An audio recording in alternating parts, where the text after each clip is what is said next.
ఇది కేవలం సమాచారంగా మాత్రమే భావించండి. వైద్య నిపుణులను సంప్రదించండి. In all your experience doctor Subrahmanyam గారు, మీ మోస్ట్ కాంప్లెక్స్ కేస్ ఏమిటండి? What was your most difficult one? అలా చెప్పడం కష్టం అండి. Time to time we get. మొన్న ఒక రీసెంట్ ఉదాహరణ ఇస్తాను. ఒక పేషెంట్ గర్భవతి అయ్యింది. చాలా కాంప్లెక్స్ కార్డియాక్ డిసీజ్ ఉంది ఆవిడకి. అంటే చిన్నప్పుడు వెంట్రికల్లో ఒక హోల్ ఉంది, విఎస్డి అంటాం, వెంట్రికులర్ సెప్టల్ డిఫెక్ట్. అది వాళ్ళు రిపేర్ చేయించలేదు. అంటే చిన్నప్పుడు అది చేయించుంటే నార్మల్ లేడీగా పెరిగేది.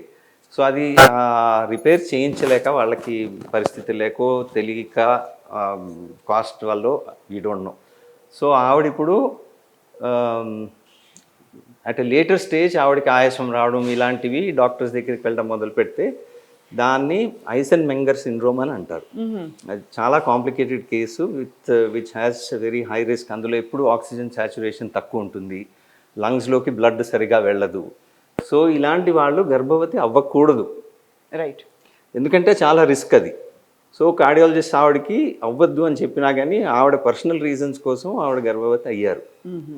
సో ఇట్లాంటి కేసెస్లో వరల్డ్ వైడ్ ఒక 30 to 40 అంటే 100 పేషెంట్స్ ఆఫ్ ఐసెన్మెంగర్స్కి మనము సిజేరియన్ సెక్షన్ చేస్తే ఒక 30 మంది కోల్పోతాం. అదంత సీరియస్ కండిషన్.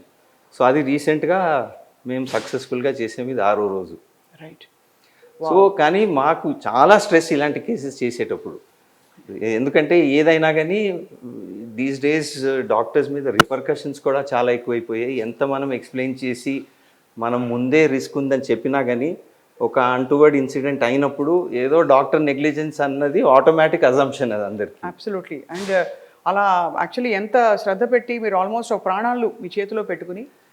సో ఇది ఒక వారం రోజులు కంటిన్యూస్లీ అసలు ప్లానింగ్ ఎలా చేయాలి, ఎవరెవరు ఉండాలి, ఏం చేయాలి, ఇదంతా కూడా చాలా ఎఫర్ట్. సో ఇలాగా ఇంకొక కాంప్లికేటెడ్ కేసు ఏం చేసామంటే ఇక్కడ రెయిన్బోలోనే దాన్ని ఎగ్జిట్ సర్జరీ అంటాం. న్యూబార్న్ బేబీకి ఒక మెడ దగ్గర పెద్ద గడ్డ ఉండింది.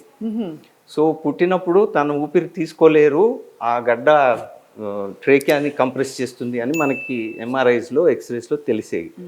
సో ఇప్పుడు ఈ బేబీ పుట్టి బ్రీత్ చేయలేకపోతే ప్రాణం పోతుంది. సో మనం ఆ ట్యూబ్ అన్నది వేయాలి. అది దారి కనపడలేదు, వేయలేకపోతే వి కాంట్ డూ ఎనీథింగ్. బాబోయ్. సో ఆ కేసుకి ఏంటంటే ఒక టెక్నిక్ ఉంది వరల్డ్లో, ఎక్స్ యూట్రో ఇంట్రాపార్టమ్ అని. అంటే ఏంటంటే బేబీ డెలివర్ అవుతుంది కానీ ప్లాసెంటా డెలివర్ అవ్వనివ్వం. అది మేము మెయింటైన్ చేయాలి. సో ప్లాసెంటా ఎక్స్పెల్ కాకుండా యూట్రస్ని రిలాక్స్డ్గా పెట్టి ఆ బేబీకి blood is coming from the mother. So ఇది ఒక 12-13 నిమిషాలు అయింది వాళ్ళ ఎయిర్వే సెక్యూర్ చేయడానికి. ట్రాకియాస్టమీ చేశారు. రైట్. సో దానికి ఎంత టీం అంటే మా మెంబర్స్ ఒక 4 gynaecologist, paediatric surgeons, ENT surgeon అందరూ ఉండి finally neonatologist. So they secured that, then we allowed the placenta to separate. Sounds so అంటే రిమార్కబుల్ అండ్ వండర్ఫుల్ నిజంగా. Medical technology advancement thanks to all the medical community అండి. చాలా complex. ఇప్పుడు గర్భవతి అయిన వాళ్ళకు కూడా అనస్థీసియా ఇవ్వచ్చా అండి? అంటే తప్పనిసరి పరిస్థితుల్లో, అంటే గర్భవతి అయ్యి నాన్ డెలివరీ కోసం అంటున్నారా? వాళ్ళకి అపెండిసెక్టమీ అవసరం పడవచ్చు. డ్యూరింగ్ ద ఫీటల్ ఫార్మేషన్ అంటే ఫస్ట్ సెకండ్ ట్రైమస్టర్స్లో ఒక ఎమర్జెన్సీ ఏదో సర్జరీ చేయాలి, అపెండిసెక్టమీ అవ్వచ్చు, లేక ఫ్రాక్చర్ అవ్వచ్చు. తప్పకుండా చేయొచ్చు.